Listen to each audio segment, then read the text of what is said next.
मेरा दोस्त, भाई यार किस्मत होती है सब कुछ। अगर किस्मत में है ना तो कोई नहीं रोक सकता। पता है मैं, हाँ मगर हमें कोई एक्शन तो लेना ही पड़ेगा ना। मेरा दोस्त यार, वॉरेन बफेट, जेफ बेजोस या बिल गेट्स को देख ले, ये सब अपनी सक्सेस का क्रेडिट लक को ही देते हैं। मैं यार, जब भी हम समझते हैं कि सक्सेस तो एक लॉटरी टिकट है, तो ये एक तरह से एक्सक्यूज है कि हम डिटेल में नहीं सोचना चाहते और इवेंचुअली ऐसी सोच इन एक्शन को ही लीड करती है, यानी हम एक्शन लेंगे ही नहीं। मेरा दोस्त, बस यार सब कुछ लक ही होती है। End of conversation. अगर आप भी लक पर बिलीव करते हैं तो रिसेंटली मुझे डॉक्टर जेम्स ऑस्टिन की बुक मिली, चेज, चांस एंड क्रिएटिविटी, जिसमें बहुत ही अच्छे तरीके से 4 टाइप की लक डिफाइन की गई है। Luck number 1, blind luck. मान लीजिए आप एक जंगल में जा रहे हैं और आप एक पत्थर से टकराते हैं और गिर जाते हैं। जैसे ही आप गिरते हैं तो आपको दिखता है कि सामने सिक्कों से भरा हुआ एक घड़ा रखा है। इस टाइप की कोई भी सिचुएशन को हम ब्लाइंड लक बोलेंगे, यानी हम कॉन्शियसली सोने का घड़ा नहीं ढूंढ रहे थे और बस वो सिचुएशन हो गई। फिर आती है luck number 2, luck from motion. इस टाइप ऑफ लक में हम बहुत मेहनत करते हैं ताकि एक ऑप्शन तो काम कर ही जाए। फॉर एग्जाम्पल, अगर आपको जॉब चाहिए तो 1 या 2 इंटरव्यू देने के बजाय हम 97 इंटरव्यूज दे देते हैं। तो हमें भी पता है कि अगर हम इतनी मेहनत कर लेंगे तो एक ना एक जॉब तो मिल ही जाएगी। फिर आती है लक नंबर 3, डोमेन एक्सपर्टीज, यानी आप किसी एक पर्टिकुलर फील्ड में इतना टाइम दे चुके हो कि आपको उस फील्ड में पता है कि क्या चीज काम करती है और कौन सी चीज काम नहीं करती। फॉर एग्जाम्पल, लेट्स से आप फिल्म इंडस्ट्री में बहुत टाइम से हो और आपको एक नया ऑथर मिलता है जिसने बहुत अच्छी बुक लिखी है, लेकिन उस बुक के राइट्स अभी उसने किसी पब्लिशर को नहीं दिए। आपको अपने एक्सपीरियंस से पता है कि इस टाइप की मूवीज चलती ही चलती है और आपको ये भी पता है कि इस तरह की स्क्रिप्ट पर कौन सा डायरेक्टर मूवी बनाने को रेडी होगा। इसलिए आप उस ऑथर से बुक्स के कॉपीराइट्स ले लेते हैं और उस स्क्रिप्ट को एक फेमस डायरेक्टर को करोड़ों रुपए में सेल कर देते हैं। Next, 4th most important type of luck आती है रेपुटेशन। ये वो टाइप ऑफ लक है जहां पर आपकी इंडस्ट्री में लोगों को पता है कि अगर ये काम करवाना है तो उसे आप ही बेस्ट तरीके से कर सकते हो। फॉर एग्जाम्पल, मान लीजिए कि आप एक बेस्ट स्कूबा ड्राइवर हो और किसी को पता चलता है कि समुद्र के नीचे एक टूटा हुआ शिप पड़ा है जिसमें गोल्ड है, तो उसे एक स्किल्ड आदमी की जरूरत है जो ये काम कर सके।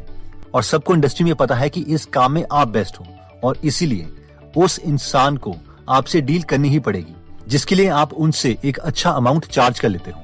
तो फाइनेंशियल फ्रीडम उन लोगों के लिए पॉसिबल है जो टाइप 3 और टाइप 4 की लक में बिलीव करते हैं, यानी जो समझते हैं कि वो अपने हार्ड वर्क और राइट स्किल सेट को यूज करके फाइनेंशियल फ्रीडम अचीव कर सकते हैं। और जो लोग टाइप 1 और टाइप 2 में बिलीव करते हैं, आगे की वीडियो अनफॉर्चुनेटली उनके ज्यादा काम नहीं आएगी। तो मेरे ओपिनियन में बहुत मेथड्स में से ये एक 5 स्टेप मेथड है जिससे हम फाइनेंशियल फ्रीडम अचीव कर सकते हैं, जिसमें स्टेप 1 कहता है understanding what financial freedom is and how we can achieve it. आपको क्या लगता है कि आपको कितने रुपए चाहिए फाइनेंशियली फ्री होने के लिए? 5 करोड़, 10 करोड़ या 100 करोड़? आपने जितना भी अमाउंट सोचा है वो इन तीनों से कम है। प्रॉब्लम ये है कि हम में से मैक्सिमम लोगों को यही नहीं पता कि फाइनेंशियली फ्री और रिच में क्या डिफरेंस है। फाइनेंशियल फ्रीडम वो सिचुएशन है जिसमें हमारे पास इतने एसेट्स हैं जिससे कि हमारी बेसिक नीड्स जैसे कि रोटी, कपड़ा और मकान ये कवर हो जाती है। किसी के लिए 50,000 रुपए पर मंथ हो सकता है, किसी के लिए 1 लाख रुपए पर मंथ। फाइनेंशियल फ्रीडम का मतलब ये नहीं है कि हम एक्सट्रीमली रिच हो गए हैं, बल्कि इसका मतलब ये है कि हमें बेसिक चीजों के बारे में अब नहीं सोचना पड़ेगा और ना चाहते हुए भी कोई जॉब मजबूरी में नहीं करनी पड़ेगी। जब हम ये बात समझ आते हैं कि फाइनेंशियल फ्रीडम है क्या, तो मोस्ट इंपॉर्टेंट स्टेप नंबर 2 आता है, program your mind so that it knows assets will give you financial freedom. ये स्टेप कहता है कि पता होने से कुछ नहीं होता, हम फाइनेंशियल फ्रीडम कैसे पाते हैं और रैट रेस से कैसे बाहर निकलते हैं, ये अपने माइंड में कंप्लीटली एनग्रेन्ड करना पड़ेगा ताकि हमारी सेकंड नेचर बन जाए। अब सवाल आता है कि ऐसा होगा कैसे? अगर हम ये कोन ऑफ लर्निंग देखें तो सबसे ज्यादा हम तब सीखते हैं जब हम एक्चुअल में कोई चीज कर रहे हो और उससे जस्ट पीछे है सिमुलेशन, यानी जैसे पायलट्स रियल वर्ल्ड में प्लेन उड़ाने से पहले सिमुलेटर में प्रैक्टिस करते हैं, वैसे ही हमें भी रिच डैड पुअर डैड के कॉन्सेप्ट्स को सिमुलेट करने के लिए उनकी कैश फ्लो गेम खेलनी चाहिए और उस गेम में हम रैट रेस से बाहर निकलें, फाइनेंशियल फ्रीडम अचीव करें। अब आप में से कई लोग सोचेंगे कि सर गेम से कौन फाइनेंशियल फ्रीडम अचीव कर सकता है? एंड यू आर राइट, इस गेम से हमें फाइनेंशियल फ्रीडम नहीं मिलेगी, लेकिन रिच डैड पुअर डैड के कॉन्सेप्ट्स बहुत अच्छे तरीके से हमारे ब्रेन में इंस्टॉल हो जाएंगे। फॉर एग्जाम्पल, ये एक मेल है जो 2017 में हमें आई थी, सपना जी, जिनका ज्वेलरी मैन्युफैक्चरिंग बिजनेस था और उन्होंने rich dad poor dad book पढ़ने के बाद कैश फ्लो गेम जब खेली तो इसने उनका बिजनेस ग्रो करने में बहुत हेल्प करी और ये अलग लेवल का एक्सपीरियंस था जो सिर्फ बुक पढ़ने से नहीं आ सकता। तो मैं आपको एक ओवरव्यू दे देता हूँ कि ये गेम हम कैसे खेलते हैं। ओके, तो हम एक ओवरव्यू ले लेते हैं कैश फ्लो गेम का। ये हमारी इनकम स्टेटमेंट है जहाँ पर हमारी इनकम है और एक्सपेंसेस हैं। यहाँ पर इनकम हम ऐड कर रहे हैं एक सेक्रेटरी की तरह, जहाँ पर हमारी इनकम है $2500 और ये हमारे एक्सपेंसेस है जो हमें हर मंथ पे करने ही है अगर हमें सर्वाइव करना है। तो टोटल इनकम कितनी हुई 2500, एक्सपेंस इन सबको ऐड करके हो गया 1620, यानी $880 है, जिससे हमें रैट रेस से बाहर निकलना है। रैट रेस यानी फाइनेंशियल फ्रीडम हम तब अचीव करेंगे जब हमारी जो एसेट से पैसे आ रहे हैं वो कम से कम $1620 के आसपास हो जाए, क्योंकि ये हमारी क्या है, ये हमारा एक्सपेंस है। जिस मूवमेंट पर हम $1620 अचीव कर सकते हैं अपने एसेट से बिना काम करें, तो हम अपनी फाइनेंशियल फ्रीडम अचीव कर लेंगे। तो यहाँ पे हम देख सकते हैं कि होम मॉर्टगेज, ये सारी लायबिलिटीज़ हैं जिसके लिए हमें हर महीने पे करने पड़ते हैं। टोटल घर का लोन हमारा 38,000 था और इसीलिए इस 38,000 को पे करने के लिए हमें $400 हर महीने पे करने पड़ते हैं। फिर कार लोन जो टोटल है वो $4,000 है और कार लोन की पेमेंट कितनी है $80। यहाँ पे क्रेडिट कार्ड हमारा $2,000 का है और यहाँ पे क्रेडिट कार्ड हर महीने हमें पे करने पड़ते हैं 60 मिनिमम। रिटेल डेट है 1000 और यहाँ पे हमें 50 करने पड़ते हैं। और ये अदर एक्सपेंसेस है, खाना पीना, बिजली का खर्चा, और गवर्नमेंट को टैक्स देना पड़ता है $460। तो अब एक ये रियल लाइफ सिचुएशन है जहाँ पर हम एक्चुअल में कैलकुलेशन करते हैं। आप ये लाइफ जियोगे। यहाँ पे हमारे पास डील्स आती रहती हैं। ये स्मॉल डील है, 5000 से कम चाहिए या बड़ी चाहिए। अगर हम बोलेंगे हमें स्मॉल चाहिए तो ये हमें बोल रहा है कि हमें एक म्यूचुअल फंड मिल रहा है जिसकी कॉस्ट 40 है लेकिन कैश फ्लो 0 है, यानी हमें $40 तो पे करने पड़ेंगे क्योंकि हमारे पास कुछ पैसे हैं, हम पे कर सकते हैं, लेकिन कैश फ्लो से कुछ नहीं आएगा, $0 आएगा। और जो ट्रेडिंग रेंज है, बाद में वो जो बिकेगा म्यूचुअल फंड वो $10 से $30 तक का बिकेगा। तो हम इसे पास कर देते हैं क्योंकि कैश फ्लो तो इसमें है नहीं और ना इसकी अप्रिशिएट होने के चांसेस हैं, तो हम इसे पास कर देंगे। ये एक्चुअली आपका रैट रेस है। यहाँ पे आप डाइस रोल करते हैं, नई नई सिचुएशन आती है, कभी आपको डील्स मिलती हैं, कभी खर्चा होता है, ऑलमोस्ट रियल लाइफ की तरह। तो एक अच्छी गेम है। इससे हम अमीर नहीं होंगे लेकिन इससे हमारा एक माइंडसेट क्रिएट होगा। जब आप अपना एक्सपेंस का मिनिमम नंबर अचीव कर लेते हैं, उसके बाद आप यहाँ पे आते हैं फास्ट ट्रैक में, जो बाहर वाला है, जहाँ पर आपके ड्रीम्स पूरे होते हैं, जहाँ पर एक्चुअल में आपकी वेल्थ क्रिएट होती है। तो आप ये गेम खेलिएगा। अगर इसमें आपको कोई डाउट हो तो उस पर हमने ऑलरेडी एक वीडियो बनाई थी कैसे हम गेम जीत सकते हैं। तो यहाँ पर आपकी फाइनेंशियल स्टेटमेंट है, इस पर आपको हमेशा नज़र रखनी है और हर महीने हमें कोशिश करनी है कि हमें हमारे नंबर्स रियलिटी में, लाइफ में पता हो। इसके बाद आता है स्टेप नंबर 3, जो कहता है कि choose a method to create financial freedom. अगर हमने फर्स्ट 2 स्टेप्स कर लिए हैं तो एक बात तो क्लियर है कि हम अपना टाइम सेल करके तो रिच नहीं बन सकते। हमें कुछ ना कुछ क्रिएट तो करना ही पड़ेगा जिससे हमें कॉन्स्टेंटली पैसे आते रहें। या तो वो कोई बिजनेस होगा या इतने पैसे होंगे कि उसमें से ही हमें कुछ पेमेंट्स आती रहें। चलिए देखते हैं कि इन्वेस्टर्स और बिजनेस ओनर्स हमें फाइनेंशियली फ्रीडम होने के लिए क्या सजेस्ट करते हैं। अगर हम प्रोफेशनल इन्वेस्टर से बात करें जो स्टॉक मार्केट में इन्वेस्ट करते हैं, तो वो 2 मेथड्स जनरली बताते हैं कांस्टेंट स्ट्रीम ऑफ इनकम पाने के लिए। इसमें फर्स्ट ऑप्शन आता है डिविडेंड इनकम। इसमें हम ऐसी स्टेबल कंपनीज ढूंढते हैं जहां पर हमारे शेयर की वैल्यू हर साल तो बढ़ती रहती है, पर साथ में वो कंपनी हमें डिविडेंड भी देती है। इस कॉन्सेप्ट को हम कुछ इस तरीके से इमेजिन कर सकते हैं कि मान लीजिए आपने एक घर खरीदा है। अब इस घर की वैल्यू हर साल तो इंक्रीज हो ही रही है, लेकिन साथ में हर महीने आपको रेंट भी आ रहा है। रियल लाइफ में अगर ऐसी कंपनीज का एग्जांपल ले तो India bulls housing finance limited ने 16.5% का डिविडेंड यील्ड दिया था। ऑयल इंडिया ने 8.15%, कोल इंडिया ने 8.14%, हिंदुस्तान जिंक ने 6.72% डिविडेंड यील्ड दिया था। अगर हम और ऐसी कंपनीज देखना चाहते हैं तो हम screener.in में जा सकते हैं, डिविडेंड यील्ड की परसेंटेज एंटर कर सकते हैं, लेकिन शेयर्स खरीदने से पहले कंपनी के फाइनेंशियल्स हमें चेक करने पड़ेंगे। नेक्स्ट तरीका जो इन्वेस्टर्स बताते हैं कॉन्स्टेंटली पैसे लेने का, वो कुछ इस तरीके का है। ओके, तो ये स्ट्रैटेजी कहती है कि अगर हमें हर महीने 1 लाख रुपए चाहिए फाइनेंशियली फ्री होने के लिए, और इन्फ्लेशन के साथ साथ हर साल हमें इन्फ्लेशन की एडजस्टमेंट भी चाहिए, यानी पहले साल अगर हमें 1-1 लाख रुपए चाहिए हर महीने और उसके अगले साल 1,06,000 रुपये चाहिए, अगर हम 6% की इन्फ्लेशन इमेजिन कर रहे हैं, और उसके बाद अगले साल 1,13,000 रुपये चाहिए per month and so on. तो क्या करो, इन्वेस्टर्स बोलते हैं, तो आप क्या करो कि आप 3 करोड़ रुपए किसी तरीके से इकट्ठा कर लो। अभी डोंट वरी कि 3 करोड़ रुपए कैसे होंगे, जस्ट आप इस कॉन्सेप्ट को समझो। तो ये बोलता है कि ऑलमोस्ट हाफ हम बैंक में डाल देंगे, यानी 1.5 करोड़, और 3 करोड़ का हाफ बाकी 1.5 करोड़ पे हम निफ्टी में डाल देंगे। और ये जो बैंक में हमने 1.5 करोड़ पे डाले हैं, इसमें अप्रॉक्सीमेटली हमें 7 से 8% इंटरेस्ट मिलेगा, या 6% जितना भी आजकल है, और 12 साल तक हम इस 1.5 करोड़ में से पैसे निकालते रहेंगे, और 12 साल के बाद हमारे पास बचेंगे 0 करोड़ रुपीज। लेकिन निफ्टी 50 में अगर हम 15% का रिटर्न इमेजिन करें तो ये 1.5 करोड़ 8 करोड़ रुपए बन गए होंगे 12 साल के बाद। आप ये कैलकुलेशन कर सकते हैं, ये अप्रॉक्सीमेटली ठीक है।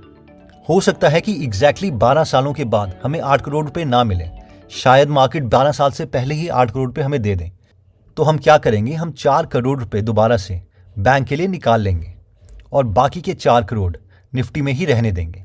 अब अगेन नेक्स्ट 12 सालों के लिए हम इन 4 करोड़ रुपए में से पैसे निकालते रहेंगे ताकि हम फाइनेंशियली फ्री रहें, और ये 12 सालों के बाद 0 करोड़ रुपीस हो जाएंगे। लेकिन 4 करोड़ रुपए जो निफ्टी में थे वो 12 सालों के बाद दोबारा से 23 करोड़ हो जाएंगे। एंड अगेन हम इसका हाफ बैंक में डाल देंगे और निफ्टी में डाल देंगे एंड सो ऑन। ये कॉन्सेप्ट अगर आपको डाउट है तो दोबारा से आप इसको देख लीजिएगा, ये कैलकुलेशन ठीक है, और इस कॉन्सेप्ट को अपने ब्रेन में एक बार रखिएगा। अब बात करते हैं कि बिजनेस ओनर्स हमें फाइनेंशियल फ्रीडम पाने के लिए क्या बोलते हैं। जो बिजनेसमैन हैं उनकी स्ट्रैटेजी फाइनेंशियल फ्रीडम की होती है कि हमारे पास बिजनेस में इक्विटी होनी चाहिए, यानी हम कुछ बिजनेस का हिस्सा ओन करते होने चाहिए, और जब ये कंपनी बिकेगी या फिर इस कंपनी के शेयर मार्केट में लाए जाएंगे तो इतनी वेल्थ क्रिएट हो जाएगी जो जॉब से क्रिएट नहीं हो सकती, और फाइनेंशियल फ्रीडम मिल जाएगी। अब अगर हम चाहें तो दोनों बिजनेस और इन्वेस्टमेंट की स्ट्रैटेजी को यूज करके फाइनेंशियल फ्रीडम अचीव कर सकते हैं, या इवन बहुत से ऐसे एग्जांपल्स हैं जिन्होंने एग्रीकल्चर या रियल एस्टेट में रेंटल इनकम से भी फाइनेंशियल फ्रीडम अचीव कर ली है। अब हमें इस स्टेप को अचीव करने के लिए कम से कम 3 से 5 साल तो लगेंगे ही, इसलिए स्टेप 4 बहुत इंपॉर्टेंट है, जो कहता है सिक्योर योरसेल्फ। अगर आपके मन में ख्याल आ रहा है कि यार अगर बिजनेस फेल हो गया तो क्या होगा, अगर इन्वेस्टमेंट में जितना रिटर्न देना था उसने नहीं दिया तो क्या करेंगे, अगर हमारी या हमारी फैमिली की किसी की हेल्थ खराब हो गई तो क्या करेंगे, या कोई मिस हैपनिंग होगी तो हम क्या करेंगे, तो आपने ठीक सोचा है। और इसीलिए ये स्टेप 4 है, जो कहता है कि हमें खुद को 3 चीजों में सिक्योर करना है, जिसमें फर्स्ट सिचुएशन कहती है कि कोई भी मिस हैपनिंग होती है तो हमारे पास कम से कम 12 महीने के लिए सर्वाइव करने का फंड होना चाहिए, जिसे हम इमरजेंसी फंड भी कहते हैं। यानी अगर हमारा और हमारे परिवार का खर्चा 1 महीने में 1 लाख रुपए है तो हर वक्त कम से कम हमारे पास 12 लाख रुपए बैंक में होने चाहिए, जिसे हम इमीडिएटली विड्रॉ कर सके। नेक्स्ट चीज जो हमारे पास होनी चाहिए वो है हेल्थ इंश्योरेंस। कम से कम 6 से 10 लाख रुपए की health insurance on an average एक मिडिल क्लास पर्सन के पास होनी चाहिए। बस एक बात का ध्यान रखना है कि जब भी हम कोई हेल्थ इंश्योरेंस का फॉर्म भरें तो उसमें सारे के सारे फैक्ट्स ठीक लिखे हों। अगर डायबिटीज है तो उसमें मेंशन कीजिए, ताकि जब हम हेल्थ इंश्योरेंस क्लेम करें तो कोई दिक्कत ना आए। और फाइनली आता है लाइफ इंश्योरेंस। इसमें हम टर्म इंश्योरेंस ले सकते हैं, यानी एक पर्टिकुलर टाइम के लिए अगर हमें कुछ हो जाता है तो हमारी फैमिली सिक्योर रही। For example 500 rupees per month में हम 1 करोड़ का टर्म इंश्योरेंस ले सकते हैं। अगर हमें कुछ नहीं होता, जो कि फॉर्चुनेटली नहीं होना चाहिए, तो हमें कुछ नहीं मिलेगा। कई लोग थिएटर्स में 500 रुपीज का पॉपकॉर्न खा लेते हैं लेकिन टर्म इंश्योरेंस नहीं लेंगे, और ये गलत नजरिया है। फाइनेंशियल फ्रीडम अचीव करने का 5th स्टेप कहता है कि कीप लर्निंग।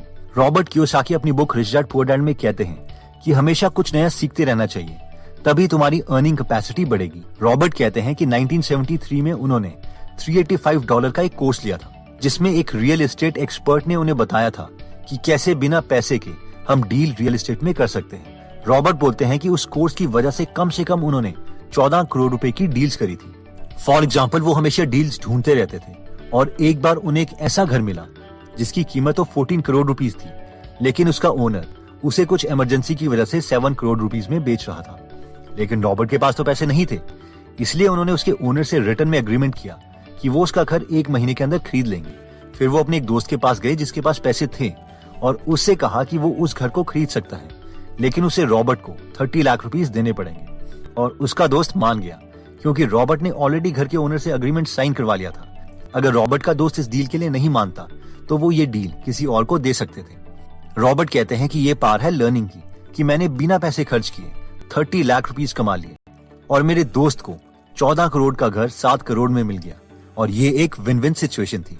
तो दोस्तों, इस वीडियो में हमने फाइनेंशियल फ्रीडम के लिए 5 स्टेप्स देखे, जिसमें फर्स्ट स्टेप कहता है कि पहले ये समझो कि फाइनेंशियल फ्रीडम है क्या। अगर हमने कोई भी ऐसे एसेट्स बना लिए हैं जो हमें लाइफ लॉन्ग हमारी जरूरत का सामान या बेसिक नीड्स जितने पैसे जनरेट करके दे सकते हैं, तो हम फाइनेंशियली फ्री हो गए। सेकंड स्टेप में हमने देखा था कि अगर हम कैश फ्लो गेम खेलते हैं तो ये एसेट्स और लायबिलिटीज के कॉन्सेप्ट हमारे ब्रेन में अच्छे तरीके से इंस्टॉल हो जाएंगे, और ये हमारी सेकंड नेचर बन जाएगी। थर्ड, हमने देखा था कि बहुत से तरीके हैं फाइनेंशियली फ्री होने के लिए, जैसे कि इन्वेस्टिंग में हम ऐसी कंपनीज चूज कर सकते हैं जो हमें डिविडेंड्स देती रहे, या फिर अगर हम किसी तरह एक बेसिक अमाउंट इकट्ठा कर लेते हैं तो हम कुछ पोर्शन निफ्टी और कुछ बैंक में डिपॉजिट करके फाइनेंशियली फ्री रह सकते हैं। फोर्थ स्टेप में हमने देखा था कि फाइनेंशियली फ्री होने के लिए हमें मिनिमम 3 से 5 साल लगेंगे ही। इसलिए खुद को सिक्योर करने के लिए हमें 12 महीने का इमरजेंसी फंड रखना चाहिए, हेल्थ इंश्योरेंस और लाइफ इंश्योरेंस भी रखनी चाहिए। और फाइनली फिफ्थ स्टेप में हमने देखा था कीप लर्निंग, यानी अगर हम अपनी फाइनेंशियल एजुकेशन को इम्प्रूव करते रहेंगे तो हम हमेशा अपनी अर्निंग स्किल्स को इम्प्रूव कर सकेंगे, यानी the more you learn the more you earn. अगर आप अपनी लर्निंग में इंटरेस्टेड हैं और अपने कॉम्पिटिटर से बेटर परफॉर्म करना चाहते हैं तो हमने एक एजुकेशन प्लेटफॉर्म बनाया है जहां पर 140 से ज्यादा बुक समरीज फ्री में हिंदी में अवेलेबल हैं और हर हफ्ते हम एक बुक समरीज एप्लीकेशन में डालते रहते हैं। तो अगर आप अपने फ्री टाइम में लर्निंग में टाइम स्पेंड करना चाहते हैं तो आप ये एप्लीकेशन डाउनलोड कर सकते हैं। ये एप्लीकेशन iOS और एंड्रॉइड दोनों में अवेलेबल है। अगर आप इस एप्लीकेशन में इंटरेस्टेड हैं तो इसका लिंक हम डिस्क्रिप्शन और फर्स्ट कमेंट में दे देंगे। एनीवेज दोस्तों, अगर आपको लगता है कि ये वीडियो आपके किसी फ्रेंड या फैमिली मेंबर को हेल्प कर सकती है फाइनेंशियल फ्रीडम के कॉन्सेप्ट को समझने के लिए तो ये वीडियो उनके साथ प्लीज जरूर शेयर कीजिए। अगर आप ऐसी नॉलेजेबल वीडियोस मिस नहीं करना चाहते तो सब्सक्राइब करने के बाद बेल का बटन दबाना मत भूलिएगा। आप कमेंट करके ये भी बता सकते हैं कि आप नेक्स्ट वीडियो किस टॉपिक पर चाहते हैं। जल्द ही हम आपसे दोबारा मिलेंगे। जय हिंद।